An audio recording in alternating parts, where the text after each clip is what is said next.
I've got a great story for you about the entire transgender bathroom controversy. The backstory has been that a number of these transgender bathroom bills have popped up where Republicans and right wingers really want to be involved in who uses which bathroom. I mean, I know Republicans and right wingers, they're for small government and the government doing as little as absolutely necessary, but they do want to be very involved in who goes into which bathroom.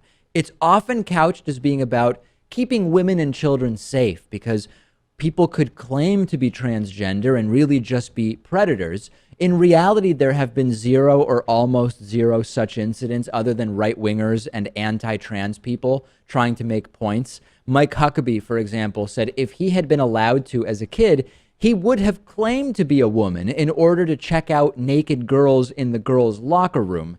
And that brings me to a guy I want to tell you about, Tennessee State Representative Jeremy Durham. Durham is co-sponsoring Tennessee's new bathroom bill. It's similar to the one from North Carolina. It would require students in schools to use the bathroom that corresponds with their birth genitalia, assuming, of course, they weren't born intersexed, regardless of their gender identity as adults. And as it turns out, or not as adults. I mean, we're talking about kids, but as their gender identity in practice, in reality, modern day.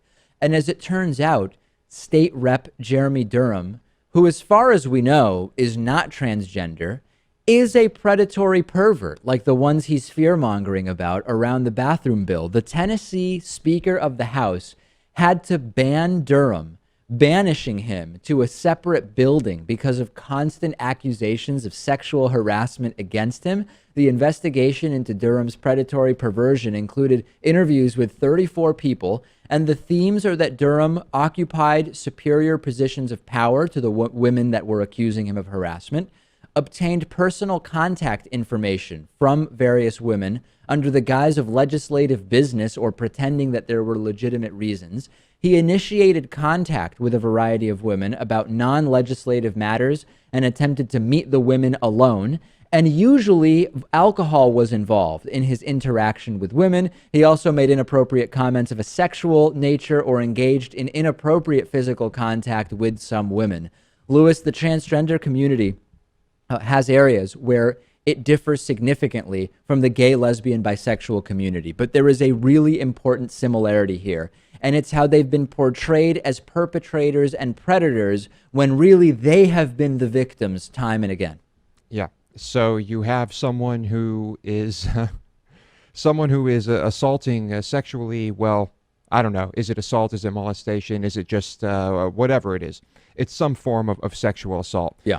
Assaulting women, who is sponsoring a bill that he is claiming is going to help prevent women from getting sexually assaulted. That's exactly right. That is exactly right. The gay, lesbian, bisexual community was framed as, more likely to be child molesters or immoral or a danger to society, when in reality, the gay, lesbian, and bisexual community were the victims of gay bashing and discrimination, both legal and social. And now the bathroom bills are portraying the transgender community as devious, trying to get into bathrooms to harass and molest women and children by pretending to be something other than what the right wingers believe they are, when in reality, it's the members of the transgender community who are victims of discrimination and have disproportionate levels of violent crime against them. And this guy, Durham, State Rep Durham, is a representation of the hypocrisy and double standard that we're dealing with here. And hopefully people will see this guy and realize, wait a second,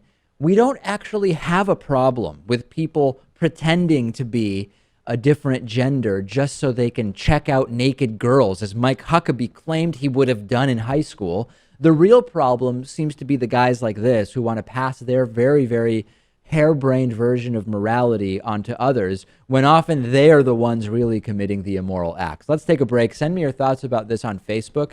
We're on Facebook at facebook.com/David Pakman Show.